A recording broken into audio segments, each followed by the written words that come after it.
If you're still trying to memorize organic mechanisms, stop. You're about to learn two forces that control just about every organic reaction you're going to learn. They push, they pull, they create partial positives and partial negatives, and they make finding nucleophiles and electrophiles easy. And once you find them, predicting the product of reactions becomes effortless. Let's learn how to modulate electron density.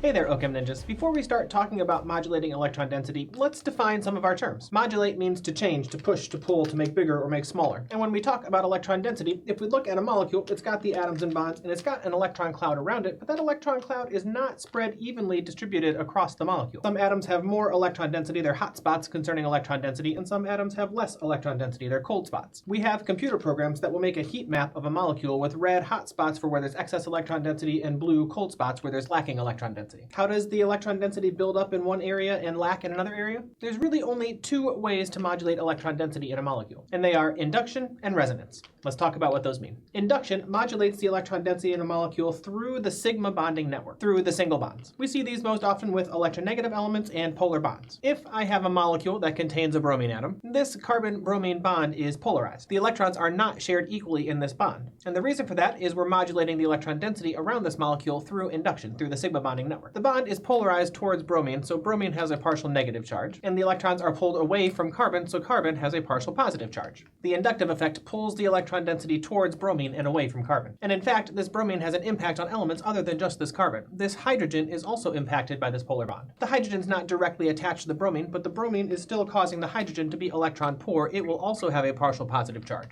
And in fact, so will both of these carbons. And in some respects, will also cause a lack of electron density on the rest of the carbons in the molecule. Now, one thing to point out about induction is that this impact on electron density diminishes pretty dramatically with distance. The biggest partial negative is on the bromine, and the biggest partial positive is on the carbon. The partial positive charge is smaller on the adjacent carbon and hydrogens and pretty diminished all the way out at the end. Now, I might make some people a little bit mad with this next point, but I'm also going to include hyperconjugation under this bullet point.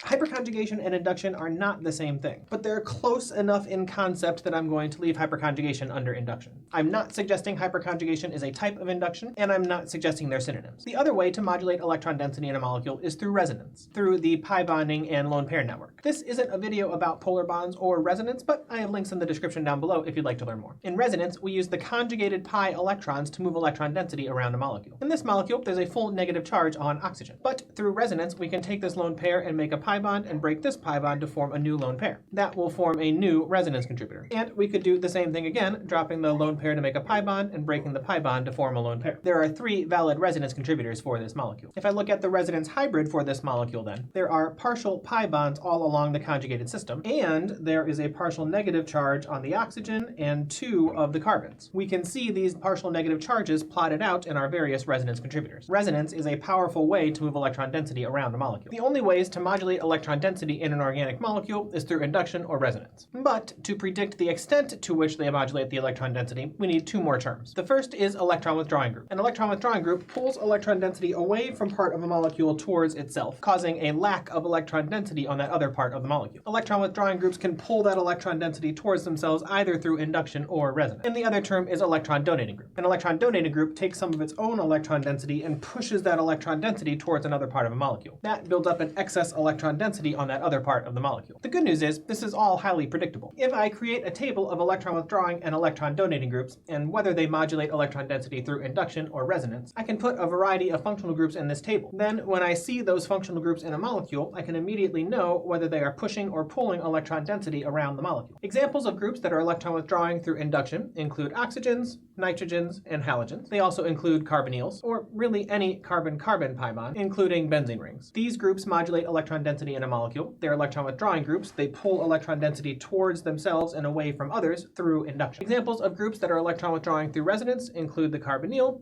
the pi bonds, and the benzene ring. Yes, some groups can appear in both columns. It's not uncommon for a functional group to modulate electron density both through induction and through resonance. Examples of groups that are electron donating through induction include alkyl groups. Now, alkyl groups are more electron donating through hyperconjugation. I'm not going to parse the difference out here. I have an entire video on hyperconjugation that I'll link to down below. And the element silicon. These groups push electron density towards another part of the molecule through induction or hyperconjugation. And examples of electron donating groups through resonance include oxygen, nitrogen, and halogen.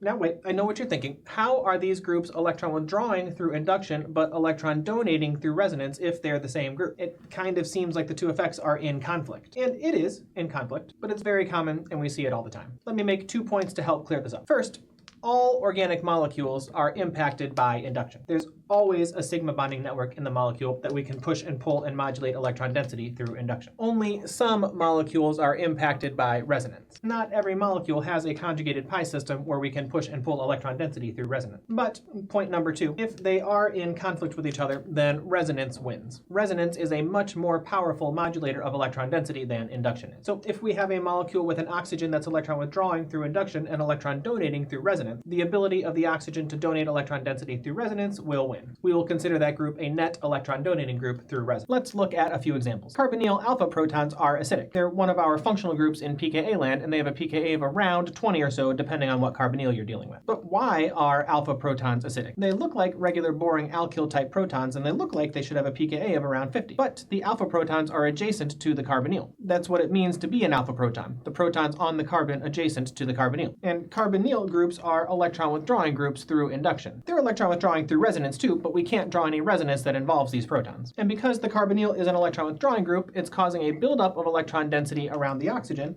and a lack of electron density around the alpha carbon and the alpha protons. Because these protons have a lack of electron density, partial positive charge, that's what makes them acidic. In electrophilic aromatic substitution, we learned that a methoxy group is an ortho and para director, directing the next substituent to the ortho and para position. Don't worry if you haven't gotten to either of these concepts yet. I have videos in my description down below that will walk you through both of these concepts. So why does the methoxy group direct the next substituent to the ortho and para position? Even if we don't know this reaction yet, we can look at this oxygen and decide how it's going to impact the electron density around this molecule. Now, oxygen can be electron withdrawing through induction or electron donating through resonance. Here, since we, yes, do have the ability to draw resonance contributors, the resonance will win, and this will be an electron donating group. Notice that through resonance, it's pushing electron density towards the rest of the molecule. The result of this electron donating through resonance puts a full negative charge at the ortho position inside the ring. We can continue to move this negative charge around the ring through resonance, drawing additional resonance contributors. When we're done, we'll see we can get a full negative charge at the ortho and para positions around the ring. And this is the key insight. This is how modulating electron density helps you predict organic chemistry. If I didn't know anything about this reaction, but I could draw these resonance contributors, I could conclude that if this molecule was going to act as a nucleophile,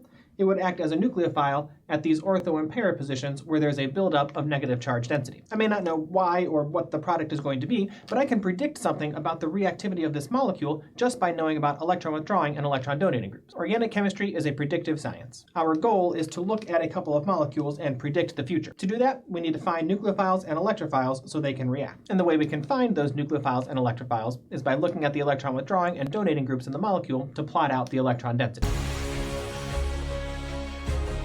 Thanks for training with us today, Ninjas. Check out this other content to see if you can level up even further.